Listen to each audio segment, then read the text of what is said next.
ఒక్కసారి కొమ్మూరి గోల్డ్ కి కాల్ చేయండి. తాకట్లో ఉన్న మీ బంగారాన్ని విడిపించి మార్కెట్ ప్రైస్ కి వాళ్ళు కొనుక్కుని మిగతా డబ్బులు మీకు ఇచ్చేస్తారు. మనం టీవీ స్క్రీన్ పై బ్రేకింగ్ న్యూస్ చూస్తున్నాం. కంచికచర్ల మండలం కీసర వద్ద ఘోర బస్సు ప్రమాదం తప్పింది.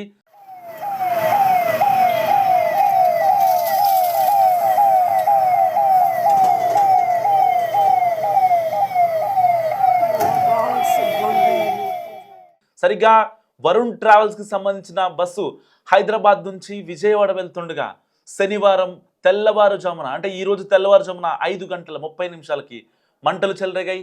ఒక్కసారి ఆ విజువల్స్ మనం చూసుకోవచ్చు. మంటల్లో ఆ బస్సు పూర్తిగా కాలిపోయింది. ప్రయాణికులు మాత్రం సేఫ్ గా ఉన్నారు. కంచికచర్ల మండలం కీసర వద్ద ఘోర బస్సు ప్రమాదం తప్పింది. ఒక ప్రైవేట్ ట్రావెల్స్ బస్సులో అకస్మాత్తుగా మంటలు చెలరేగాయి షార్ట్ సర్క్యూట్ తో. ఈరోజు తెల్లవారుజామున ఈ ఘటన జరిగింది. హైదరాబాద్ నుంచి విజయవాడ వస్తున్న ఇంటర్సిటీ వరుణ్ ట్రావెల్స్ బస్సు అగ్ని ప్రమాదానికి గురైంది. బస్సులో 39 మంది ప్రయాణికులు అందరూ సురక్షితంగా కిందకు దిగి ప్రాణాలు కాపాడుకున్నారు. ఉదయం 5:30 సమయంలో బస్సు ఇంజన్ వద్ద సౌండ్ రావడంతో ఒక్కసారిగా బస్సును ఆపేశాడు డ్రైవర్.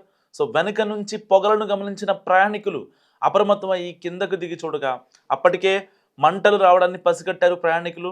దాంతో వారంతా సురక్షితంగా బయటపడ్డారు. హైవే సిబ్బంది ఫైర్ సిబ్బందిని అప్రమత్తం చేయడంతో వెంటనే దాదాపుగా గంట పాటు ఆ బస్సుని మంటలు ఆర్పారు ఫైర్ సిబ్బంది.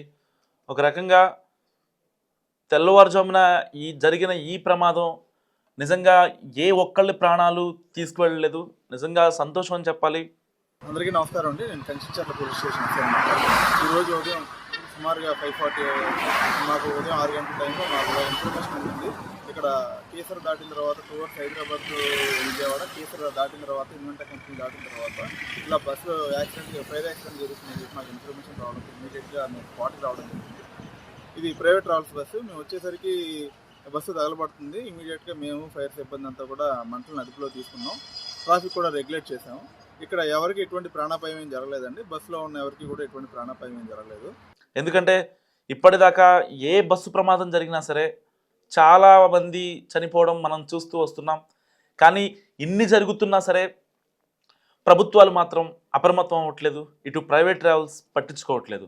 సో ఎట్టి పరిస్థితుల్లో వాళ్ళకి డబ్బులు సంపాదించడమే లక్ష్యంగా, ధనార్జనే ధ్యేయంగా బస్సులు నడుపుతున్నారు తప్ప మరి బస్సులో ఒక 40 మంది ప్రయాణికులు ఉంటారు. వాళ్ళు నమ్ముకొని ఫ్యామిలీస్ ఉంటాయి. ఇటు బస్సు డ్రైవర్ కావచ్చు, వాళ్ళ బస్సు కావచ్చు, ఎలాంటి ఇబ్బందులకు గురవకుండా, ఎలాంటి ప్రమాదాలకు గురవకుండా చూద్దామన్న ధ్యాస నిజంగా ప్రైవేటు సంస్థల యాజమాన్యాలకి ఇప్పటికీ కాదు ఎప్పటికీ రాదేమో అనిపిస్తోంది.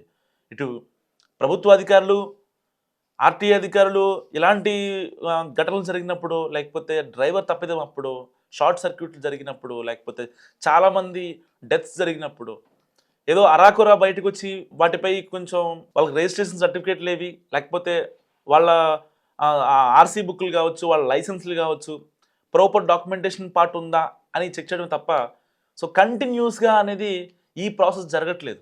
ఎక్కడో ఏదో మిస్ అవుతుంది నిజంగా.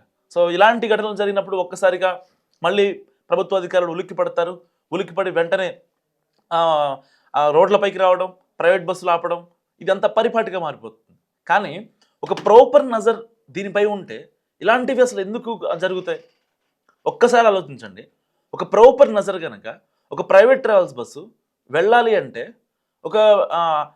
ఒక ప్రభుత్వ డొమైన్లో వాళ్ళు మస్ట్గా వాళ్ళు రిజిస్టర్ అయ్యి, ఏదైతే బస్సు డ్రైవర్ కావచ్చు, బస్సు క్లీన్ డ్రైవర్ ఉన్నారు, ఎక్కడి నుంచి ఎక్కడికి వెళ్తుంది, వాళ్ళ యొక్క ప్రయాణికుల యొక్క ఇన్ఫర్మేషన్ కావచ్చు, వీటన్నిటిని ప్రాపర్గా మెయింటైన్ చేసుకుంటే పలానా డ్రైవర్. సో ఇప్పుడు నేను ఒక ప్రైవేట్ ట్రావెల్స్ బస్సు ఎక్కాను. ఆ ప్రైవేట్ ట్రావెల్స్ బస్సు ఎక్కాలంటే ఆ బస్సును ఎవరు నడుపుతున్నారు, ఆ డ్రైవర్ యొక్క లైసెన్స్ కావచ్చు, ఆ డ్రైవర్కి ఎన్ని ఇయర్స్ ఎక్స్పీరియన్స్ ఉందో కావచ్చు, ఇలాంటివి కొన్ని కనుక పబ్లిక్ డొమైన్లో ఉంచగలిగితే అందరికీ సేఫ్ కదా. ప్రైవేట్ సంస్థలు ఎందుకు ఆలోచించు? ఆ కర్నూలు యాక్సిడెంటు, తర్వాత చెంగిచెర్ల యాక్సిడెంటు, ఎంతమంది ప్రాణాలు పోవాలి? ఒకటి కాదు, రెండు కాదు, దాదాపుగా 2025 పోయిన సంవత్సరంలో కొన్ని వందల యాక్సిడెంట్లు జరిగాయి. ఓన్లీ బస్ యాక్సిడెంట్లే. అంటే ఇంకా ఎంతమంది ప్రాణాలు పోవాలి? ఇలాంటి ఘటనలు వచ్చినప్పుడు ఇప్పుడు ఏదైతే మంటల్లో ప్రైవేట్ బస్సు తగలబడిందో విజయవాడలో ఎన్టీఆర్ జిల్లాలో, ఇలాంటి ఘటనలు జరిగినప్పుడు ఎందుకు ఎలర్ట్ అవ్వరు? ఎలర్ట్ అవ్వాల్సిన ప్రభుత్వం ఏం చేస్తుంది అసలు? సో విజయవాడ బస్సు ప్రమాదం గురించి మీరేమనుకుంటారు? మస్ట్ కామెంట్ చేయండి.